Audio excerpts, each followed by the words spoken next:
আসসালামু আলাইকুম ভিউয়ার্স, কেমন আছেন সবাই? আশা করি সবাই ভালো আছেন। আজকে আমরা বানাতে যাচ্ছি স্মোকের রিবস, যেটা গরুর পিঠের মেরুদণ্ডের দুই পাশের অংশের মাংস।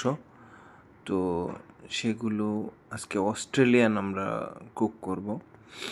সেই জন্য আমরা এগুলোকে আগে যেই বর্ধিত অংশগুলো যেটা ইউজ করা হয় না, ফ্যাট, সেগুলো আমরা রিমুভ করে নিলাম। এখন সেটাকে ম্যারিনেশন করা হচ্ছে, যেটা হচ্ছে দিজন মাস্টার্ড, সরিষার সস যেটা বলতে পারেন। তো সেটা এখন আগে ভালো করে লাগিয়ে নিচ্ছি, কারণ অন্য ম্যারিনেশনগুলো এটার মধ্যে লাগতে হলে এই সসটা আগে ব্যবহার করতে হবে, এবং এটার একটা টেস্টও আছে ভালো। যারা ইউজ করেন তারা জানেন মাস্টার্ডের টেস্টটা। তো সবগুলোতে আগে এই মাস্টার্ডগুলো ভালো করে ঘষে লাগিয়ে দেওয়া হচ্ছে।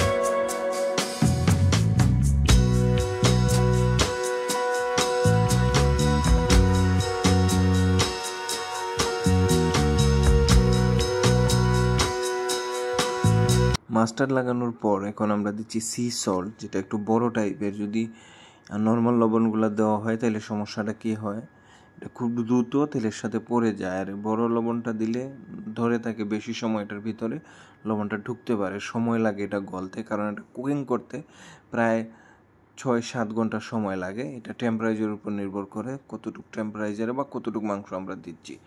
নর্মালি আমরা যেটা করি সেটা 200 ডিগ্রি সেলসিয়াসে যদি বেক করি তাইলে সময় লাগে 4 ঘন্টার মতো, 5 ঘন্টা বেশি হলে, যদি মাংসটা একটু ফ্রোজেন হয় এরকম। আজকের মাংসটা একটু ফ্রোজেন টাইপের, হয়তো 5 ঘন্টা এরকমই লাগবে। তো লবণগুলো যখন চারিদিকে ছিটিয়ে লাগিয়ে দেওয়া হবে, তারপরে আমরা দিব পেপার, তবে এটা সুইট পেপার, সাথে আছে গার্লিক পাউডার মিক্স, যেটা হচ্ছে স্মেলটা ভালো আনার জন্য এখন দেওয়া হচ্ছে এটা। আর এটাও ঠিক একই পদ্ধতিতে আমরা চারিদিকে লাগিয়ে নেব। এটার থেকে একটা টেস্ট বেরোবে এবং একটা স্মেল বেরোবে, সেই জন্য এটা লাগানো। আর নিচের দিকে তেমন একটা দেওয়া হয় না, এর কারণ হচ্ছে নিচের দিকে যেই এই হাড্ডিটা আছে সেটা তো প্রয়োজন নেই আমাদের। হাড্ডিটা তো এমনিও কাস্টমার ফেলেই দেয়, মাংসটা খায়, যদিও সার্ভ করার সময় হাড্ডিটা সাথে দিতে হয়। এই হচ্ছে অবস্থা। তো এখন চারিদিকে আমরা আগে এটা লাগিয়ে নেই, পেপার এবং গার্লিক পাউডারের যেই ম্যারিনেশনটা সেটা লাগিয়ে নেওয়া হচ্ছে। এটার পরে আমরা যেটা করব, এটা শেষ করার পরে আমরা চারিদিক থেকে ভালো করে black pepper, roasted black pepper, আগে থেকে রোস্ট করা ব্ল্যাক পেপার লাগিয়ে দিব, যাতে মাংসটা না জ্বলে এবং ব্ল্যাক পেপারের টেস্টটা আসবে। তবে হ্যাঁ, যদি আপনি রোস্ট ছাড়া এই ব্ল্যাক পেপারগুলো এইভাবে মাংসের মধ্যে লাগান তাহলে কোনোভাবে খেতে পারবেন না, এটা এত স্পাইসি হবে। তো এটা রোস্ট করার কারণে এটার স্পাইসি ঝালটা চলে যায়, জাস্ট এভাবে আবরণের মতো পড়ে থাকে। পরে আমরা যেটা মাংসের সাথে যদি বেশি দিকে আমরা হাত দিয়ে সরিয়ে নেই, যেটা লাস্টের দিকে আমরা দেখতে পারবেন প্যাকিং করার সময়। এখন আমরা এগুলা ম্যারিনেশন হয়ে গেলে আমরা এখন মেশিন প্রিপেয়ার হয়ে গেছে, মেশিনের মধ্যে দিয়ে নেব। মেশিনটাও রেডি, 200 ডিগ্রিতে আমরা প্রিহিট করে নিলাম। তো এখন এগুলা যখন হয়ে যাবে তখন মেশিনে নিয়ে ঢেলে দেব।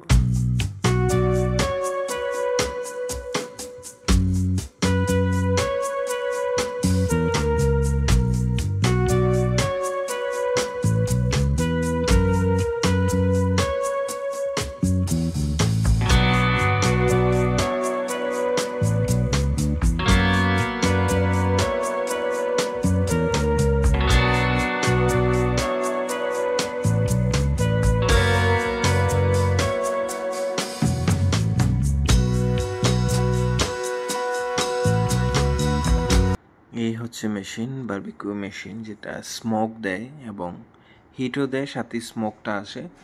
স্মোকটা আসে হচ্ছে পাশ থেকে, যেটা কাঠের গুঁড়ো বলতে পারেন, সেটা কৃত্রিমভাবে তৈরি করা কাঠের গুঁড়ো। মেশিনটা দেওয়া হলো, যদি বেশি হয় আমরা নিচেও দিই। কাঠের গুঁড়ো এই সাইড থেকে যে একটা বোতল ঝুলানো দেখছেন ওখান থেকে আসে। তারপর 1 ঘন্টা এভাবে জ্বালানোর পরে ওখান থেকে বের করে আমরা এখন যেই বর্ধিত যে ফ্যাটটা ছিল ওই ফ্যাটগুলো পুড়িয়ে তেল বের করছি। ওই তেলটা দিয়ে হালকা করে ইয়ে করে দিচ্ছি যাতে শুকে না যায়, কারণ এটা কুক হতে হলে একটু পানির দরকার আছে, একটু তেলের দরকার আছে। সেই জন্য এখন এইভাবে র্যাপ করে আমরা আবার 4 ঘন্টার জন্য মেশিনে দিয়ে দেবো। সবগুলাকে এখন একই পদ্ধতিতে র্যাপ করা হলো এবং মেশিনের মধ্যে দিয়ে নিলাম, ক্লোজ করে দিচ্ছি। কিছুক্ষণ পরে যখন আমাদের 4 ঘন্টা পরে হয়ে গেল, তখন আমরা মাংসটা বের করে নিলাম। বের করার পর দেখেন সেটা কীরকম হয়েছে। একদম পারফেক্ট একটা মাংস হয়েছে এবং খুব সফটি। সেটা আপনারা কিছু শর্টস ভিডিও দেখতে পারবেন, আমাদের এই চ্যানেলে আছে। এই হচ্ছে আমাদের সব কিছু, শুধুমাত্র এটাকে ভালো করে কুক করতে পারলে ঠিক এরকম দেখেন কীরকম সফটি হচ্ছে। আর এটা দিয়ে আমরা যে আইটেমগুলো বানাই সেগুলো হচ্ছে যেমন স্মোক শর্ট রিবস, এইভাবেই খায় অনেকে। কারণ আরব দেশের মানুষেরা এবং আমেরিকানরা ভাত কম খায়, জানেন। আমরা এই বাঙালি বেশি ভাত খাই, বা বাংলাদেশ, ইন্ডিয়া, পাশাপাশি দেশগুলোর মানুষই ভাত বেশি খায়। বাকি কেউই এরকমভাবে ভাত খায় না। তারা শুধু মাংস দিয়েই এই এক টুকরা খেয়েই ওরা দিনে থাকতে পারে, সমস্যা নেই। যেমন ওরা আসে এক টুকরা মাংস খেয়েই চলে যায়, যেগুলো দিয়ে আমরা বার্গারও তৈরি করি। তারপর বিভিন্ন ফ্রাইস আছে, ফ্রেঞ্চ ফ্রাইস, মেক্সিকান ফ্রাইস। এবং এই যে এখন একটা বেকিং মেশিনের মধ্যে দেখতেছেন, এটা হচ্ছে আমরা পরবর্তীতে ইউজ করার জন্য। কাস্টমার যখন অর্ডার দেয় তখন তো সাথে সাথে দেওয়া সম্ভব না, সেই জন্য আমরা এভাবে প্যাক করে রেখে দিই যাতে পরবর্তীতে দিতে পারি একটু গরম করে। আর এই হচ্ছে বার্গার, এবং এইরকম বিস্কিট তৈরি করলেও ঠিক একই পদ্ধতিতে, এবং রিপসটাকে আমরা এইভাবে দিই, সাথে ফ্রাইস দিই। এই হচ্ছে আজকের ভিডিও। ভালো থাকবেন সবাই, আল্লাহ হাফেজ।